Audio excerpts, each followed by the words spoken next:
بسم اللہ الرحمن الرحیم۔ میں ہوں آپ کا خادم محمد بلال اتاری۔ السلام علیکم ورحمۃ اللہ وبرکاتہ۔ آپ دیکھ رہے ہیں میرا یوٹیوب چینل مشکات السنہ۔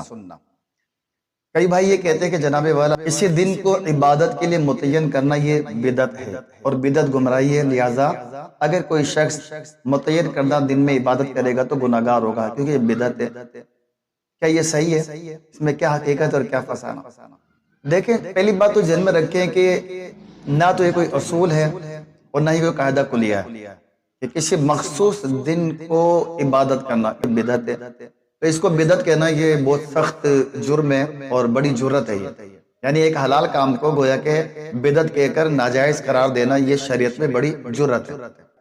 چنانچہ حضرت سیدنا عبدالحق محدث دہلوی رحمۃ اللہ تعالی علیہ یہ وہ امام ہیں کہ جنہیں سنی بھی مانتے ہیں، دیوبندی بھی مانتے ہیں اور وہابی بھی مانتے ہیں، سب ان کا احترام کرتے ہیں اور ان کی باتوں کو لیتے ہیں۔ آپ نے اپنی کتاب میں لکھا ہے جو شخص شعبان کی 15ویں رات کو شب بیداری کرے تو یہ کام احادیث کی مطابقت کی بنا پر بالکل مستحب ہے، اور قاعدہ یہ ہے کہ جن احادیث سے کسی فعل کا جائز ہونا پایا جائے وہ فعل مستحب ہوتا ہے۔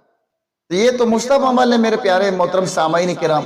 یہ جو سوشل میڈیا پر وائرل کر رہے ہیں کہ جناب اس رات کی کوئی ثبوت نہیں ہے، کوئی سرکار نے نہیں فرمایا، نہ کوئی حدیث ہے، نہ تابعین نے کیا، نہ فلاں نے کیا، تو پھر میں آپ سے پوچھتا ہوں کیا شب جمعہ کو جو اجتماعات ہوتے ہیں مختلف جگہوں پر یہ کہیں سے ثابت ہے؟ 3 روزہ اجتماع ہونا، 6 روزہ جماعتیں ہونا اور دیگر اس طرح کے معاملات کیا صحابہ سے ثابت ہے؟ تو دلیل دیجئے۔ بالکل بھی ثابت نہیں ہے۔ اسی طرح بہت سارے ایسے معاملات ہیں کہ جو نہ رسول اللہ سے ثابت ہے، نہ صحابہ سے، نہ تابعین سے، پھر بھی کر رہے ہیں۔ تو گویا اصول گویا کہ ان کا یہ بنا ہوا ہے کہ ہم کریں تو بالکل درست ہے، کوئی اور کرے تو پھر وہ بدعت ہوا کرتا ہے۔ یہ اصول چلے گا نہیں، نہ یہاں پر، نہ قبر میں، نہ قیامت میں۔ لہذا اپنی اصلاح کیجئے۔